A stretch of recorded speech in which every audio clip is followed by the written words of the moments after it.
নমস্কার সবাইকে, আমি রুমা দত্ত পরিবারের আবারও একটা নতুন ব্লগে তোমাদের সবাইকে জানাই অনেক স্বাগত।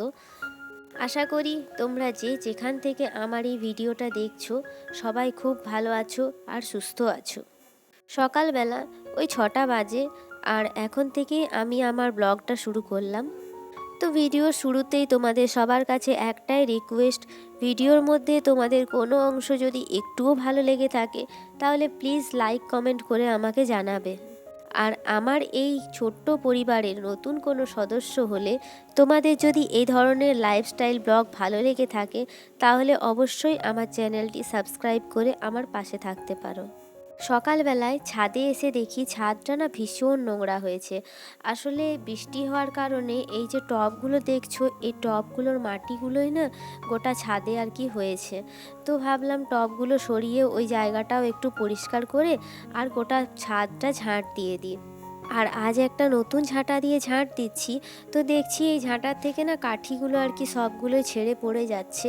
মানে কি হয় বলো তো, এইরকম ঝাঁটা যখন বিক্রি করতে আসে তো তখন একসঙ্গে 7টা 8টা আর কি কিনে নেওয়া হয়, আর সেগুলোই আর কি একটা একটা করে বের করি।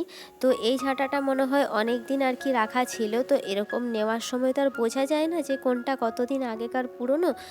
তো হয়তো এটা অনেক দিন আগেকারই ছিল। তো দেখছি পুরো কাঠিগুলো আর কি ছেড়ে যাচ্ছে। দেখো মনে হচ্ছে ছাদটা ঝাঁট দিতে দিতে হয়তো গোটা ঝাঁটাটাই আমার হাত থেকে খসে মাটিতে চলে আসবে। তো বন্ধুরা, ছাদটা এখন আমি পুরো ক্লিন করে নিয়েছি আর ঠাকুর ঘরটাও আমার পরিষ্কার করা হয়ে গেছে।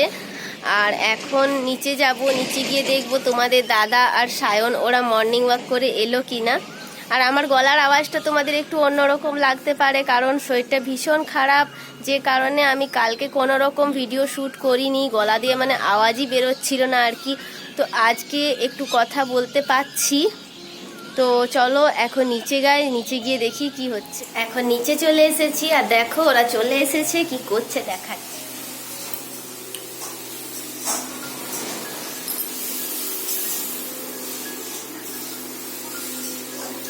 কি হচ্ছে ম্যাডাম?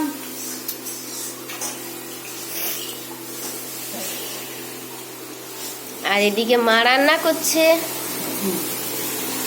মা রান্না করছে। কি রান্না হচ্ছে এটা? লাউ। লাউ, লাউয়ের তরকারি। ওদিকে ওদিকে ডাল চাপানো আছে, ভাত হয়ে গেছে। দেখো আমাদের সকাল সকাল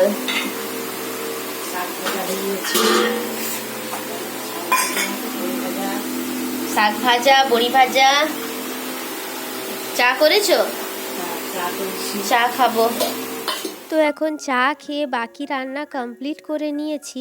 বাকি রান্না বলতে তোমাদের দাদা বাজার থেকে একটু মাছ এনেছিল, তো সেটাই আর কি আমি বানিয়েছিলাম। আর সেটার আর আলাদা করে কোনো ভিডিও করিনি। আর এখন তোমাদের দাদার লাঞ্চ বক্সটা সুন্দরভাবে প্যাক করে দিচ্ছি। ও প্রতিদিন এরকম জলখাবার খেয়ে যায় আর এরকম ভাত তরকারি নিয়ে যায়, তাহলে আর আলাদা করে হোটেলে খেতে হয় না। আর দেখো এখন প্যাক করা হয়ে গেছে আর এক্ষুনি তোমাদের দাদা বেরিয়ে পড়বে।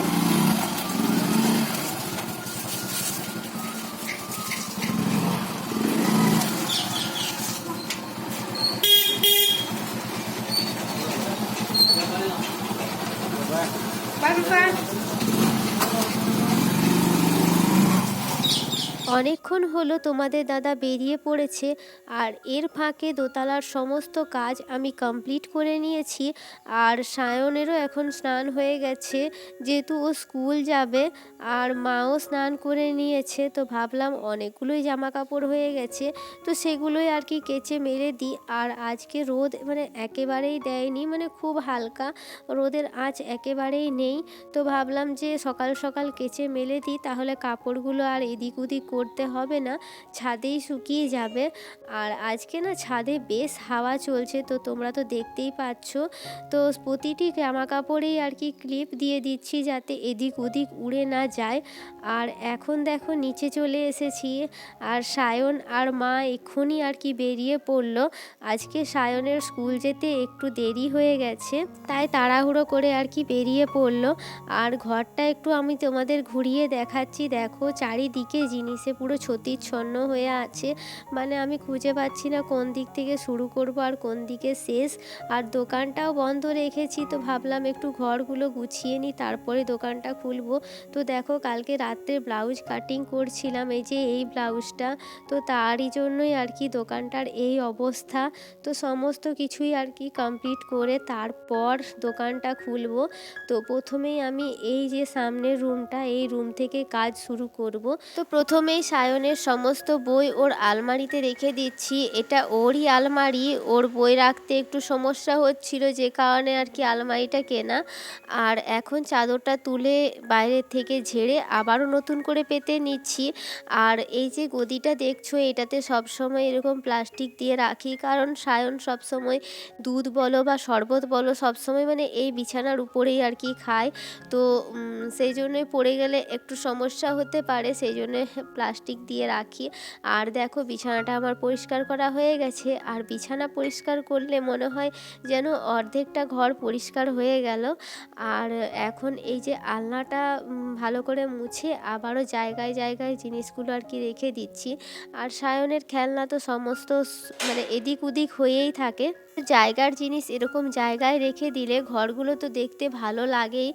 আর আরেকটাও সুবিধে হয়, আমাদের দরকারের সময় তখন আর এদিক ওদিক হাত বাড়াতে হয় না, সহজেই আমরা জিনিসপত্রগুলো পেয়ে যাই। তো চলো আমি সমস্ত ঘরটাকে গুছিয়ে নিই, তারপরেই আর কি ফিরে আসছি।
তো দেখো ঘরটা আমি পরিষ্কার করে নিয়েছি, আর এই উঠোনটাও এখন ভালোভাবে ঝাঁট দিয়ে দিচ্ছি।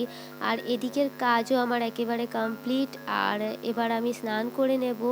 আর খুব তাড়াতাড়ি স্নান করে চলে এসেছি, আর এসেই জলখাবারটা খেয়ে এখন দোকানটা আর কি খুলে নিলাম।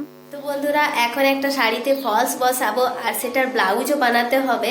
তো দেখো তোমাদেরকে দেখিয়ে দিই, শাড়িটা কিন্তু বেশ সুন্দর। দেখো এই যে রয়েছে আর কি ফলস বানাতে হবে আর ব্লাউজও বানাতে হবে। তো একবার আমি আমার কাছে চেক করে নিই এরকম ফলস আমার কাছে আছে কি না। মনে তো হচ্ছে নেই, না গো নেই। তো দোকান থেকে আনতে হবে। দোকান থেকে ম্যাচিং ফলসটা আর কি নিয়ে আসি, তারপর তোমাদের সঙ্গে দেখা করছি। এখন আমার ফলস আনা হয়ে গেছে, আর আমি কাজও শুরু করে দিয়েছি।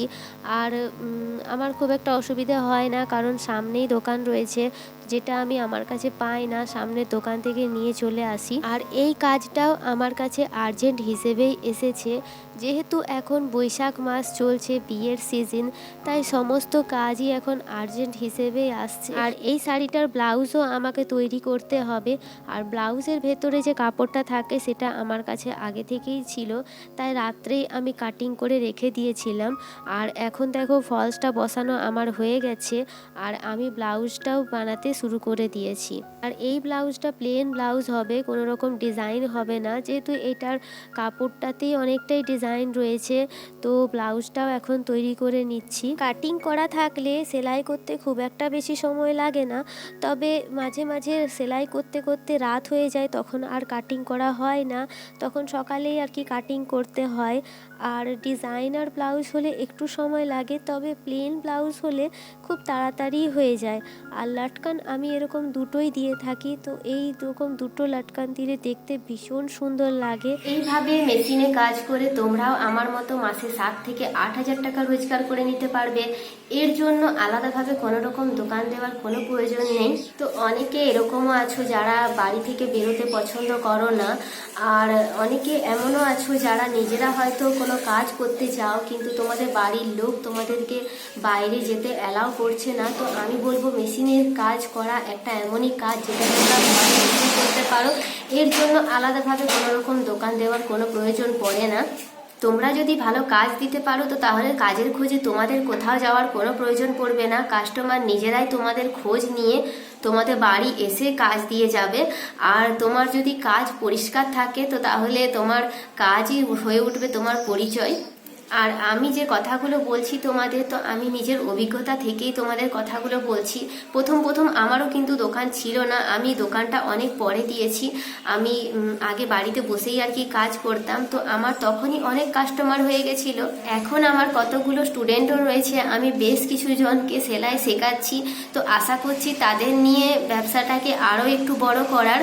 তো তোমরা নিজেরা কাজও করতে পারো, আবার তোমরা সেলাই শিখিয়ে সেদিক দিয়েও ইনকাম করতে পারো। তো দুদিক দিয়েই হবে।